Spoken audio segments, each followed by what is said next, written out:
TRS రజతోత్సవ సభ ఆ జిల్లా నేతల్లో విభేదాలకు వేదికైంది.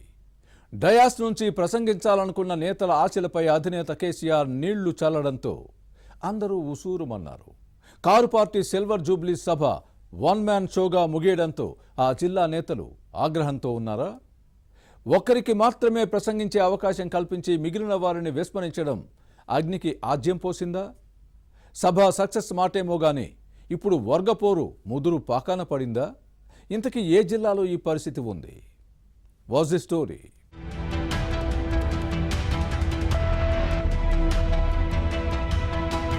బీఆర్ఎస్ రజతోత్సవ సభ ఉమ్మడి వరంగల్ జిల్లా నేతల మధ్య వర్గ విభేదాలకు వేదికైంది. ఏర్పాట్ల నుంచి ముగిసే వరకు ఆధిపత్య పోరు నడిచి వివాదాలకు కారణమైంది. సిల్వర్ జూబ్లీ సభను వరంగల్ కేంద్రంగా నిర్వహించాలని కేసీఆర్ నిర్ణయించినప్పటి నుంచే గులాబీ నేతల్లో గొడవలు మొదలయ్యాయి. ముందు వరంగల్ శివార్లలో ఏర్పాట్లు ప్రతిపాదించారు.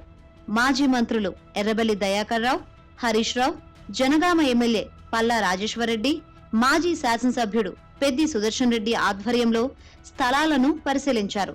అనువైన ప్రాంతాలపై అధినేతకు నివేదించారు. కానీ కేసీఆర్ ఏదీ ఖరారు చేయలేదు. కొద్ది రోజుల విరామం తర్వాత బీఆర్ఎస్ సిల్వర్ జూబ్లీ వేదిక ఎల్కతుర్తికి షిఫ్ట్ అయింది. దీంతో ఉమ్మడి వరంగల్ జిల్లా నేతల మధ్య విభేదాలు ముదిరాయి.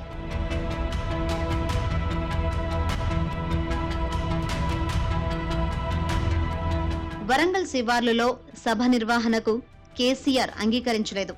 హన్మకొండ జిల్లా ఎల్కతుర్తిలో జరపాలని నిర్ణయించడంతో దయాకర్ రావు అన్కో నారాజయ్యారు. దీనికి తోడు సభ ఏర్పాట్ల బాధ్యతలను కూడా దయాకర్ రావు, పల్లా రాజేశ్వరరెడ్డి గ్రూపునకు అప్పగించలేదు.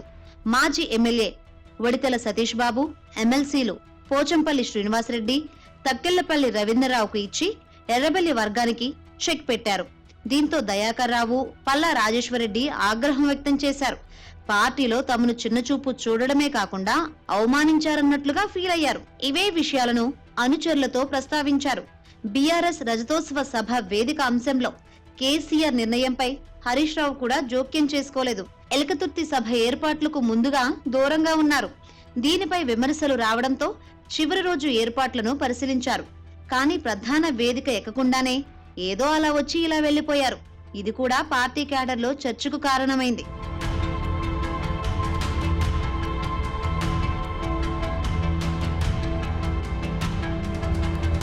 మరోవైపు సభా వేదికపై కేసీఆర్ కంటే ముందు ఎవరెవరు మాట్లాడాలనే అంశంపై కూడా రచ్చ జరిగింది.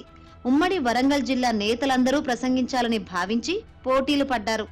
ఎమ్మెల్సీలు పోచంపల్లి శ్రీనివాసరెడ్డి, తక్కళ్లపల్లి రవీంద్రరావు, హనుమకొండ జిల్లా బీఆర్ఎస్ అధ్యక్షుడు దాస్యం వినయ్ భాస్కర్, నర్సంపేట మాజీ ఎమ్మెల్యే పెద్ది సుదర్శన్ రెడ్డి, మాజీ మంత్రి ఎర్రబెల్లి దయాకర్ రావు, ఎమ్మెల్యే పల్లా రాజేశ్వరరెడ్డి తమ గళాన్ని బలంగా వినిపించాలనుకున్నారు. అయితే కేవలం ఎర్రబెల్లి దయాకర్ రావుకు మాత్రమే మాట్లాడే అవకాశం కల్పించిన కేసీఆర్ మిగిలిన వారి పేర్లు తన ప్రసంగం చివర్లో చదివి వినిపించారు.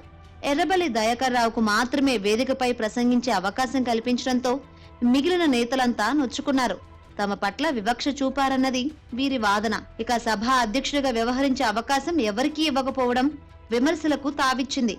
అంతా కేసీఆరే వన్ మ్యాన్ షోగా నడిపించారన్న కామెంట్స్ వచ్చాయి. దీంతో సభ ఏర్పాట్లు, జన సమీకరణకు కష్టపడిన నేతలందరూ బాధపడ్డారని అంటున్నారు. పార్టీ అధినాయకత్వం తీరును కొందరు తప్పుపట్టారన్న చర్చ సాగుతోంది.